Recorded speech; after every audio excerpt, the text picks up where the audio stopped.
I think in our family, my brother told me this not so long ago, that the parents split the children into who was going to teach people what. And so my mother took the girls and my father took the boys. But he worked nights for, I don't know, 40 years. And so we didn't see him very much. And also he was sort of forced into the authoritarian role. So mum would say, wait till your dad gets home, or actually wait till your dad gets up. But for me, was it a thing on my mask? I guess so. I don't think I was thinking that. I was thinking much more of, how can I find someone who would want me and want to reproduce with me? Yeah. And there's certainly a lot of pressure around that age of 35, and that's really interesting that people focus around the mid-30s for women as being a critical point.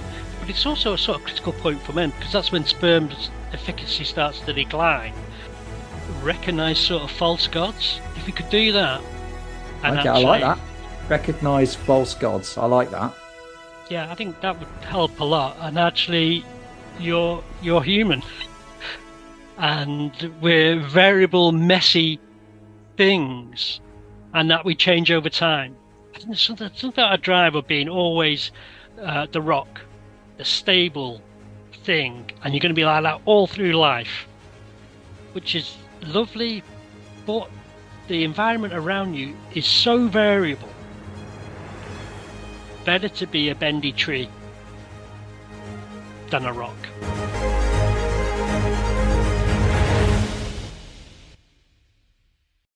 Hi, my name's Andrew Payne and welcome to Men on Show. And I'm absolutely delighted to have Robin Hadley as our guest today. Author, lecturer, and I think complete expert on all things to do with male involuntary childlessness. Some of his work, he was the author of How is a Man Supposed to Be a Man? Male Childlessness, A Life Course Disrupted. He's a lecturer, and I'm so interested to get into this topic because not an awful lot is said about this topic. And I think to learn more about that is going to be really, really cool and helpful and all that good stuff. So Robin, welcome to the show. Thank you, and a great introduction, and lovely to be on a chat with you. Ah, brilliant. So what I say to all the guests, just to kind of place this and get a sense of who you are before perhaps we get into the topic. So sort of growing up, are there any men that sort of stand out to you as really positive influences? And if so, why were they such a positive influence on you, Robin? Okay, well, growing up, my dad wasn't a particularly positive influence. I think mainly because I am from a very big family. There's 8 of us, and I'm the 7th youngest. 4 boys, 4 girls. So there's Wow. a lot of boys around me, but mainly they were all older than me. And I think school, there's a couple of teachers that I really got on with. I think because I was born in 1960, then sort of in the teenage years in the 70s, a very mixed up decade. But I think one of the things that was promoted was to be like Bobby Charlton, actually, Okay. as a role model of being like good at your job, being calm, not getting involved in fights and stuff like that, and being a sort of gentleman area. And when it came to early years at work, Richard Home was a guy I worked with, and he was very gentleman. Yeah. And had lots of stories of when he was a teenager during the war and being a trainee photographer. Then, so that was really, and he was into motorbikes. That got me into motorbikes a bit. But there was a whole sort of roll around that and how to behave. And then later on in work was Frank Knowles, who was a great photographer, a great brain, and a very wise man. And if I could have been like a quarter of the man he was, I'd be very, very pleased. But I'm not even that. So there were definitely men around the time. But So were you the youngest of the 4 boys? I was the youngest of the Yeah. 4 boys. I have a younger sister. So Yeah. See, we've got 3 boys, and they're age 10, 7, and 5. and they just run us ragged. And what I've noticed, because I've got older daughters as well, and this is just from my own experience of parenting, but what I've noticed is whereas my daughters could, they had arguments and falling out from time to time, but they could come down and sit at the table and eat a meal. The boys, they just can't leave each other alone. They literally play fight all day. And of course, it always ends in tears every single time. So, your memories of being one of four boys, as well as having sisters, was there a lot of rough and tumble? Was that allowed in your family, or did your parents sort of discourage that? There was a lot of noise. It's Yeah, quite I'm sure it was. frenetic in our family. No, we're always being told to behave. I think it was more generally because we were quite poor, so anything that came in was fought over, but not fisticuffs fought over. But Right. and being at the younger end of the family, you tended not to get anything very much, really, apart from hand-me-downs. So it was Yeah, always yeah, from that era, really, was hand-me-downs. So I don't think we really fought like physical fighting with each other. I think because it was such a big family, there was like a cascade of care. So the older children were given responsibilities for the younger one. Otherwise, that mass of people in one house, yeah, there needs to be some structure there. And I think for like the oldest ones, I think they felt it that they were standing parents, that they had to yeah, take a parental role. yeah, And so later on, as they've grown older, I think there's a bit of payback there as yeah. they As you make now us look to after take the them. Yeah. in a sort of way, in a strange sort of way. Yeah, Yeah, yeah. interesting. And um, in terms of, I mean, you mentioned poverty, and maybe that's one of them, a challenge. But do you recall any particular challenges that you think you faced growing up, and you faced them particularly because you were a guy? Is there anything that you think, yeah, this was hard for me because I was a man? I think in our family, my brother told me this not so long ago, that their parents split uh, the children into who was going to teach people what. And so my mother took the girls and my father took the boys. But he worked nights for, I don't know, 40 years. And so we didn't see him very much. And also he was sort of forced into the authoritarian role. So mum would say, wait till your dad gets home, or actually wait Yeah, till your dad gets up. and um, and then he would be the judge and jury, an right. executioner, more on the executioner part, really. So on that one, the girls are definitely more intelligent. They've got more qualifications, but I think they had maybe it was a bonding between the women, but Yeah, also more time with mum, whereas we didn't have that much time with yeah. dad in the same sort of qualitative way. Yeah, and I suppose, I mean, there's a generational difference here, and I Mm. don't know, your dad obviously never met him, but 40 years working on nights, what we now know that that does to the body clock, the impact on mental health. I know when I've been exhausted, the thought of spending time with my boys who have boundless energy, I just Yeah, want them to go to bed. I just want them to be yeah, quiet.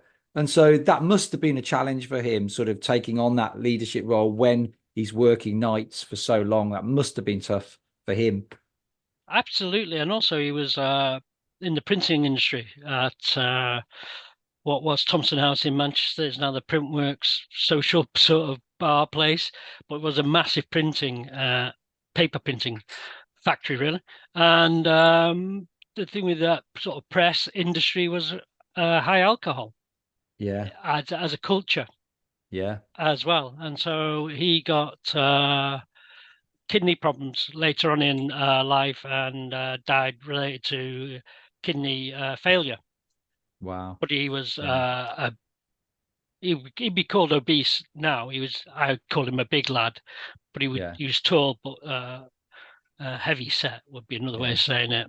So there's yeah, always those things, but and of course, working nights and shift work does that to your body and how you process food and store fats yeah. and stuff like that. So yeah, Yeah, we did have a yeah, guest on this podcast, Rob Boscarin, for anyone that wants to listen. So he's now a teetotal and talks about alcohol. But my piece of useless trivia, which shows the progress we've made in understanding alcohol, this is completely useless trivia, but I love this piece particularly. So obviously today, the average, what's considered the safe limit recommended by the government of alcohol consumption for men, I think it's about 14 units, isn't it? Something like that. Back in 1979, what was considered the safe level of units? How many do you think it was? How many units do you think it was? Oh, I'm going to say 35. 56. 50. Wow.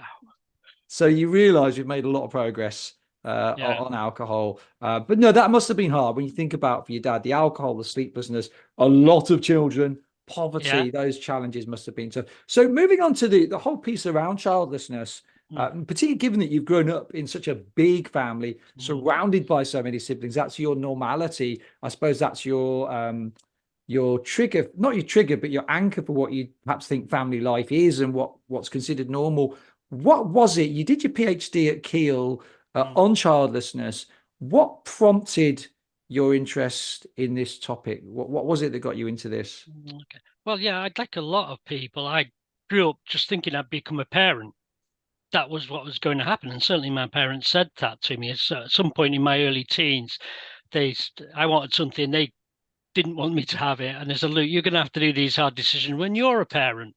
Yeah. And that I can see that's a familiar phrase to you, and you've probably said it as well. I It's a absolutely have. generational phrase that probably goes down to Neanderthal men and women, actually. Yeah. And so what happened was I worked as a scientific and technical photographer for 30 odd years, and then digital photography came in, and my wet skills weren't needed. And so the job was ending. And so I trained as a counsellor.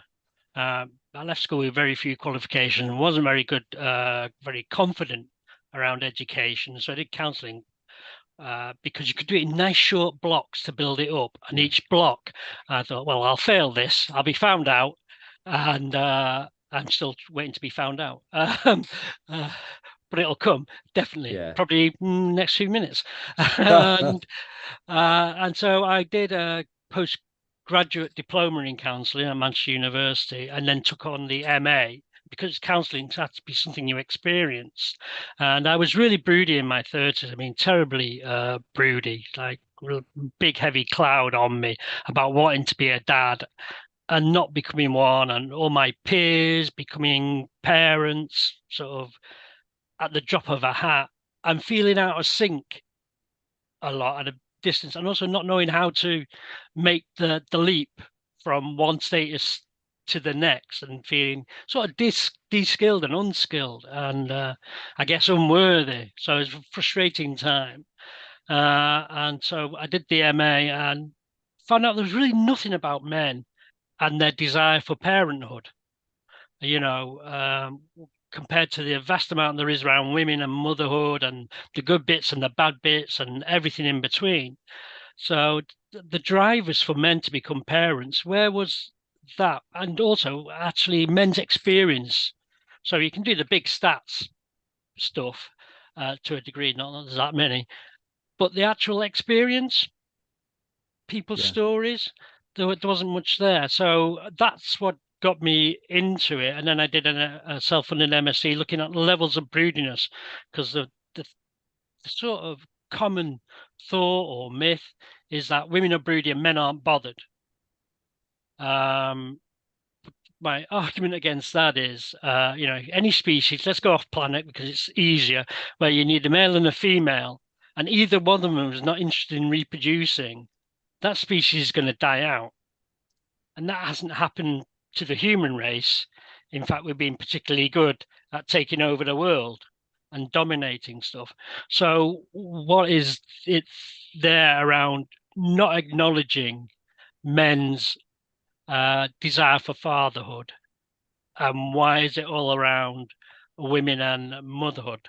I'm not saying that, I'm just saying that there's an advantage to that in a patriarchal society, in that everything's around women and motherhood and nurturing. and as a sort of support to that is not to focus on the men and fatherhood and the assumption that men are fertile from puberty until death, fully functional, uh, Yeah, and fertile. I wonder whether that is for me instinctively, because I know very little about this topic. So I'm so excited to have you on here and be chatting about this. But I suppose there is that view, isn't there, where women have this sort of quite restrictive clock that's ticking fast once they get into their 30s in terms of their reproductive abilities, the likelihood that they can conceive. And there is this view that men, well, look, you can conceive into your 50s, 60s, 70s, although that isn't biologically quite correct. Obviously, the quality of the sperm depreciates as we get older. But I suppose that's put the focus on women because it's felt that their clock has much bigger, much tougher constraints than perhaps for men. What's for you? Just before we talk about your actual research, which I definitely want to talk about, as a guy. So what's prompted your interest in the topic is that you've seen your peers having children, that they've so it's a sense of, and that's not happening for you. How did that impact you as a man? Did that you just talk about being really broody in your 30s, but not being in a position to conceive for whatever reason. How did that impact you as a man? Did you feel that was a comment on your masculinity in some way, or or not really? That's a really good question because I think it changes with time and also with what you know. But in my 30s, I was just really aware of not being something I should be, and should's a heavy lifting word there. So the ideal type and the ideal arc of life, um, I wasn't on that. And certainly that's reinforced by the people around you. And one of the things around reproduction, researcher in Australia, Leslie Cannold, found about talking about women was this: the social clock was as important as the biological clock. So what's happened with the culture you're in? Are your parents saying, "When am I going to hear the patter of tiny feet?" When and then nowadays, because of longevity, grandparents are saying, when am I going to be a great grandparent? All those sort of cultural things come in as well. But for me, was it a thing on my mask? I guess so. I don't think I was thinking that. I was thinking much more of how can I find someone who would want me Yeah, and want to reproduce with me. yeah, Um, and there's certainly a lot of pressure around that age of 35, and that's really interesting that people focus around the mid 30s for women as being a critical point, but it's also a sort of critical point for men because that's when sperm efficacy starts to decline, and for men there's a hormonal change as well, but it's not as uh, severe as the hormonal change for women, so it's a much more gradual um, thing. But it's really interesting that if you want to be a sperm donor, then at age 40 they won't take you as a volunteer sperm donor yeah. because of those things, and that's not really well known. And some clinics it's below It's 35. below They that. Yeah, I thought it was below that, but yeah, Yeah, depends where you are, and if you're paying, then obviously they'll extract the best sperm they can yeah, for you. So that's the difference between the voluntary donation or even paid donation and actually paying for your own yeah. treatment. So yeah, as masculinity, it was just the difference of where I should be and what I should be. So I'm not sure if it affected my masculinity too much, although I sort of fell out of it for my class because big family, working class, that I was also a photographer, which is a bit strange. I wasn't on the tools or doing Yeah. sort of traditional working class or aspirant working class, where it's a bit of a strange thing. So, yeah, Yeah, and it's a horrible thing feeling like you are on the outside in some way.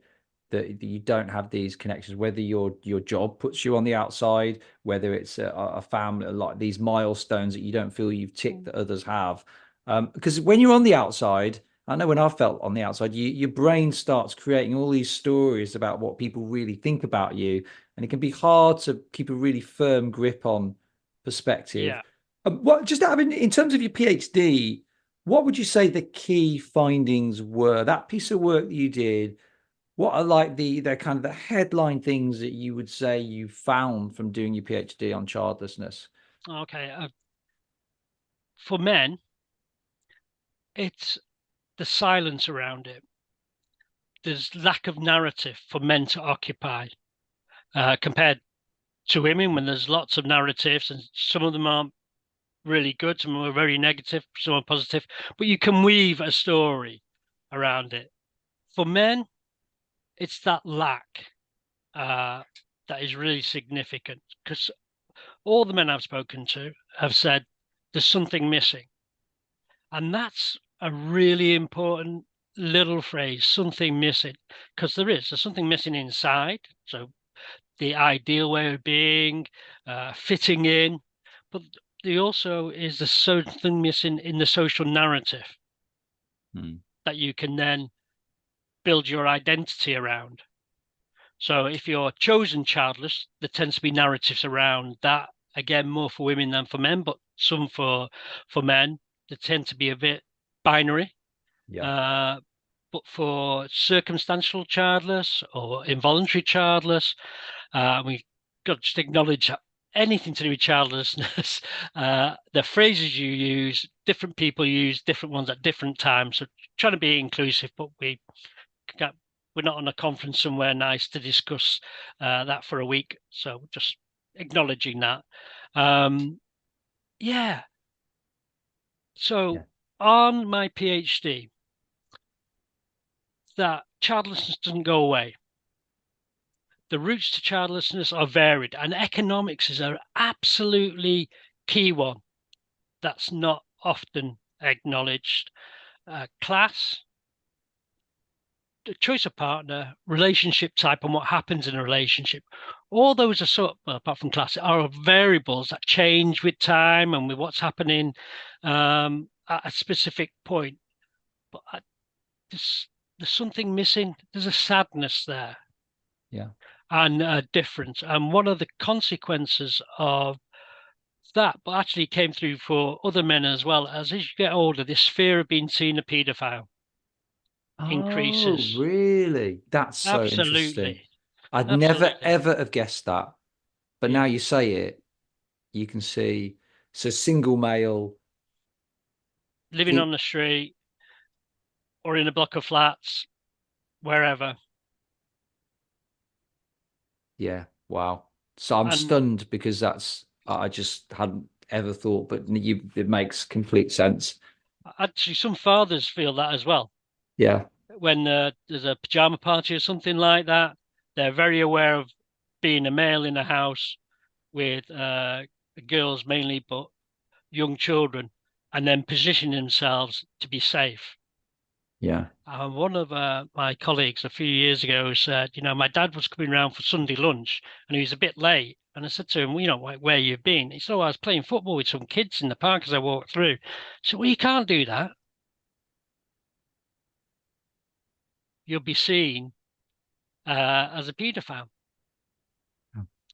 Now, when I I, was, sorry, no, I was just gonna say, and some of that is not just sort of absurd paranoia on no, the part of men. Charlie Bethel, that's again one of the my podcast guests on a former podcast.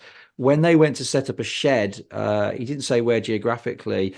One of their sites that they wanted to set up a shed was opposite a school, and there were other charities operating within that site, and they were refused permission because they were seen as a safeguarding risk simply because they're men. mm, And I suppose if you're a single man, perhaps that suspicion is higher, and that's awful when you really think about it. it is. It is. When I was in a conference in Borneo a couple of months ago, I gave my talk and I mentioned this, and the panel said, "What's all this about?" So it could well be a Western thing. They were shocked by that.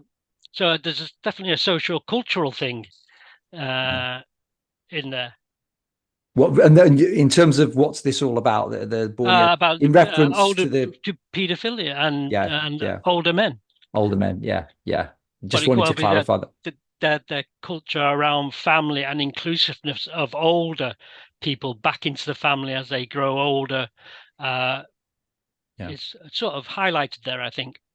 And I suppose as well, so the whole thing, intersectionality is one of these sort of modern words. It's where you have a subgroup within a subgroup, and you realize actually within any group of people, there's then lots of different groups that face different challenges. But in my mind, when I think about involuntary childless males, there could be fertility issues.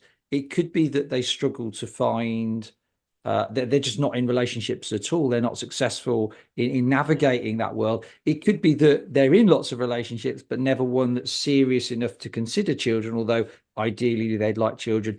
It could be that they want children, but they settled down with a female partner who didn't want children. Maybe she already had children. Maybe she doesn't want children. So within each of these like subgroups of childless, involuntary childless males, when you really think about it, there are different challenges, different things they're going to face. And some of it, I think, is just being aware of it and seeing more of this research as to, well, therefore, how does that impact them later in life? How does that impact their mental well-being? We need to do more on this topic. Do you know what percentage of men are childless over a certain age? Have we got any percentages on that? In Europe, I think there was a study. The big stats problem here is that when a child's birth is registered, the mother's fertility history is taken. So fantastic data going back decades on that level. So it's easy to work out the level of childlessness because you know how many women there are, you know how many have had children, therefore you know how many haven't had children quite easily. And so it's around about 20%, just under 20% in the UK. Is this men Women. of women, right? Yeah. For men, it's about 25%. But the problem is it's like one-off studies here, there, and everywhere you get that data from, because that data at birth registration for men's fertility history isn't taken. So Yeah. it's not regularly updated. So it tends to be one-off Yeah. studies here, there, and everywhere. And that goes for most of the world apart from Scandinavia, where they do record men's fertility history as well. And again, but it's about the same percentage, 20% women, 25% men now. That's changed over the past 50 years. I think back in 1960, it was about 10% of women didn't become mothers. From the 70s onwards, that's increased the Yeah. level of childlessness, of women's childlessness. Men's, we don't know because we haven't really got the data apart from these odd studies. And also the age of first birth has risen as well. Right. Yeah. So something like early 20s in the 60s, average age of first birth, to now just knocking over the age of 30 for the UK. And I think for a lot of Western countries as well. And Yeah. if the women's age of first birth is, say, let's say 31, then the average age of first birth for a father is probably going to be 33 or 34 because there tends to be a couple of years difference in age.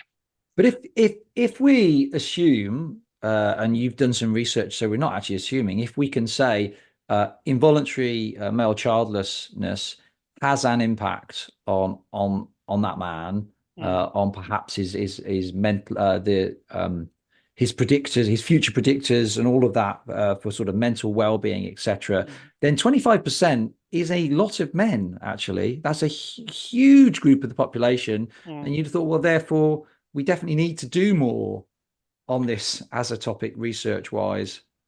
Yeah, well, the thing would be to recognise childlessness as a category, and it's Right. not recognised as a category in a social or data gathering thing. As just a regular collector, you know, gender, age, are you a Yeah. parent? Yes, no. Yeah. Are you a biological parent? Yes, no would be the thing, and that would just be a simple thing, and then that just feeds into all the the data and helps actually say, well, is that a factor in health? And again, sort of one-off studies here around and there around the world. So there's a big study in Sweden about 20 years ago looking at fathers, non-contact fathers and childless men aged between late 20s to early 40s. And they could do that because when in Sweden you're born, you're given like an NI number, but it covers everything. It goes across everything. It's not siloed like it is here. So it's very easy for them to gather all the data for health, for death, and all that sort of thing. And non-contact fathers and childless men were more at risk from suicide, ill health through risky behaviors, drinking, smoking, drugs, accidents. You know, Sweden, it's hunting, shooting sort of place. So all those sort of things were a factor in there. When it comes to suicides in this country, again, because we don't do that basic data gathering at child registration, it's difficult. But there was a study done in 2021, and they found that 32% of male suicides between, I think, 30 and 60 age were parents, sort of indicating maybe 60 odd percent weren't parents. Got to be a bit careful because we don't know if they're childless or whatever. But it's sort of indicative. Yeah. That could be it. And if we're thinking about men and the stereotypes around men, they're sort of validated by things outside their bodies. What you do for your work, are you good at sports? Are you popular? And what we do know about suicide for men is when those things aren't there, they've lost their job, they've split up in their relationship, and there's a cumulative effect. Yeah. That definitely impacts on that. Again, with related to suicide, we know that men and women seek help at the same sort of level, but men drop out after a couple of attempts at trying to get help, and then but it's a factor on the pathway to suicide. So what's happening there in the services around that? And there was a study about health for mid-aged people. And again, childless men, it was a factor that they had poorer health than parents and than childless women, where there was no effect of being childless on their health. Yeah. Yeah. And I can see that. Again, just sort of reflecting on my own thoughts. I mean, if I have a day with the children, I used to wear one of these Fitbit things that measure your steps. I don't know how accurate they are really. And the government, I see guidelines moving from 10K steps to 5K steps every day, and it changes. If I've got a day with the kids, it's like a Saturday, it wouldn't be possible for me to do less than 15,000 steps. I couldn't do it. I couldn't do any less because I'm on my feet with them. It's relentless. Whereas if they're away, like my wife's taking away actually for a couple of days this weekend, I've got a cheeky break. I just can't wait. But then what happens in 2 days? I'm like, I want them to come home now because I don't know what to do with myself. But on those days, those will be the days where with the Fitbit, I'll be at 3,000, 2,000 steps. The kids have me on my feet the entire time. And there is that inspiration. I play football to really keep myself fit and well because I want to do stuff with them when they get older. But if you took them out the equation, well, just on a day-to-day basis, my step counter would drop massively. My activity levels would drop. So you can see how a lot of these things are so linked. They give me so much purpose and structure around my day that I just wouldn't have otherwise. I'd faff about so much more. I can't faff about because my time is so limited thanks to my children. But without them, I'd have so much time on my hands that I'd faff a lot. I'd then be annoyed that and all of these habits. So I can see how a lot of these things feed in. And I was going to ask you actually, and I'm going to have to look up at my notes above my camera here. Morphia is MAWFIA, men aging without family, isolated and alienated. And so I was going to ask if there is research linking morphia to higher rates of Alzheimer's, suicide. But from what you've said, we need to do more research on this. There's some indicative research, but not Yeah, a whole lot of research. absolutely. Absolutely. And because childless isn't a category, it's not collected.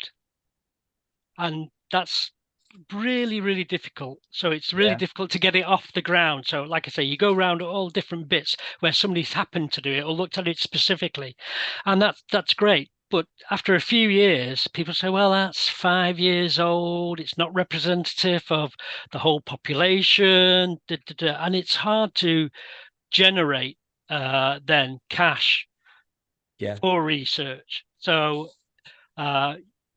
I was at a meeting. I was a founder member of a group called Aging Without Children. That's still going, and we had a meeting, a Parliament with a Lords committee, and there was a high up person from the NHS. So we're putting this, and she went, "Luke, why should I change policy on this? You've not given me any data for any cash savings for me to introduce that."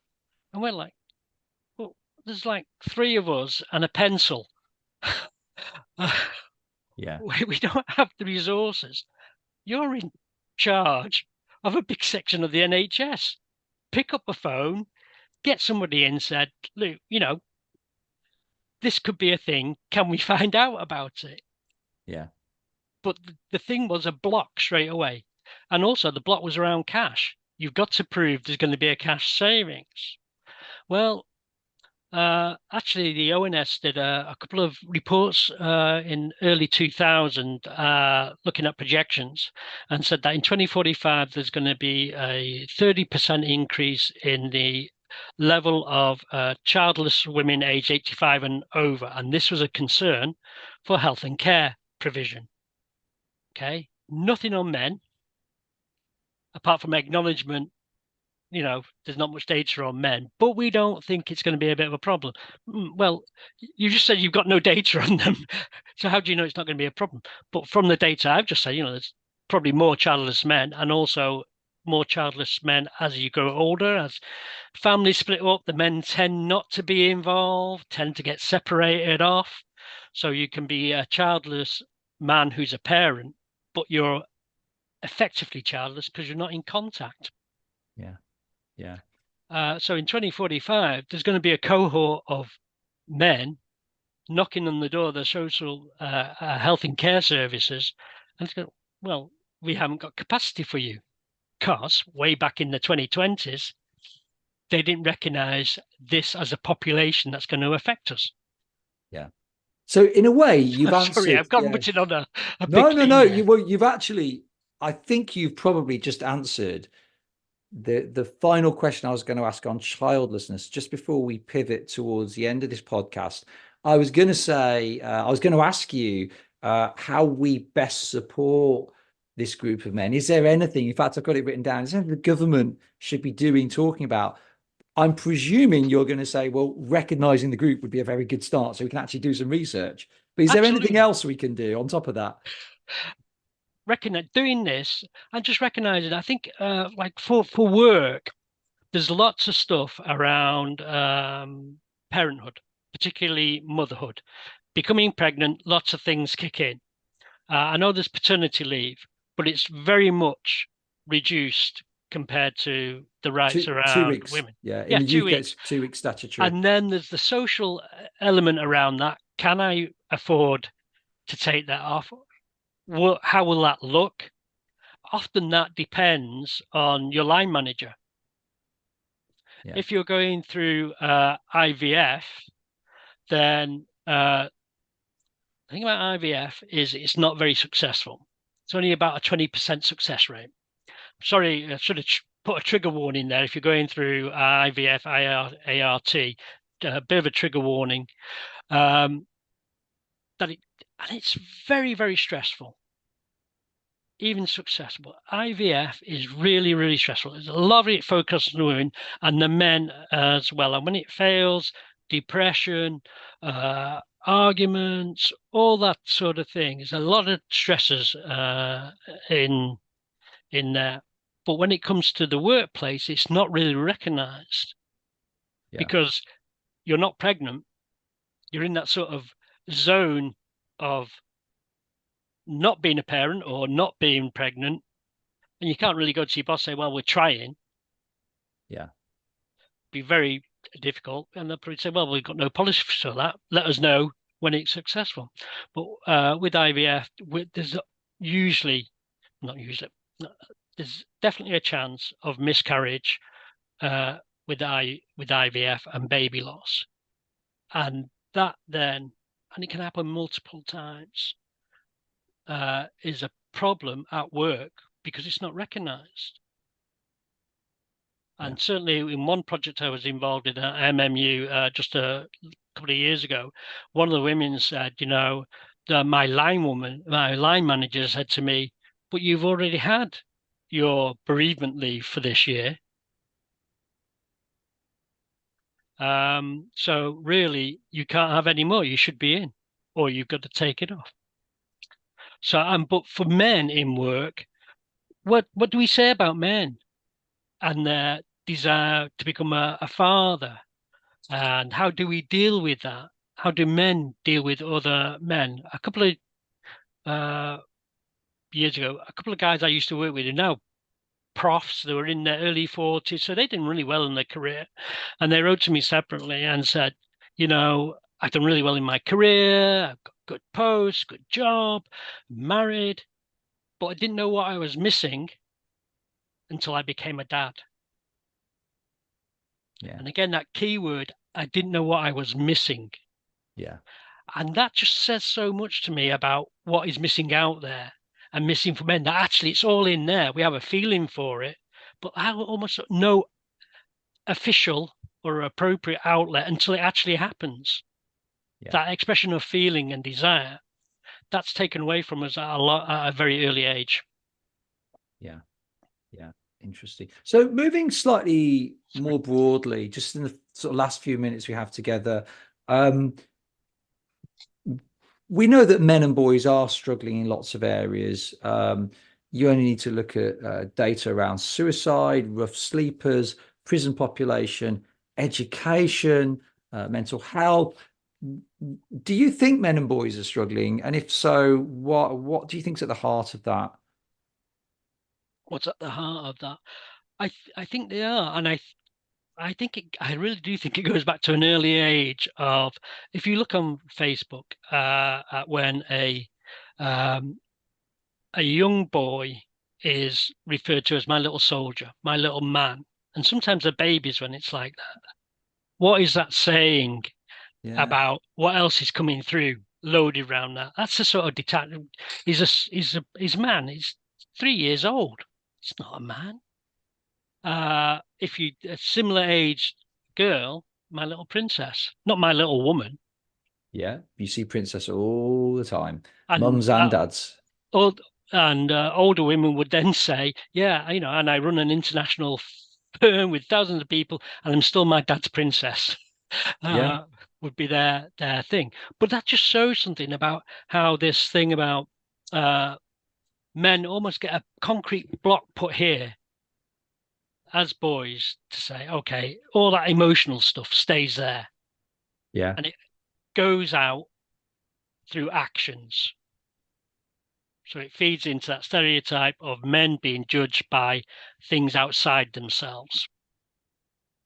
Yeah. And it's interesting. I mean, even I think the media's got a lot to catch up with.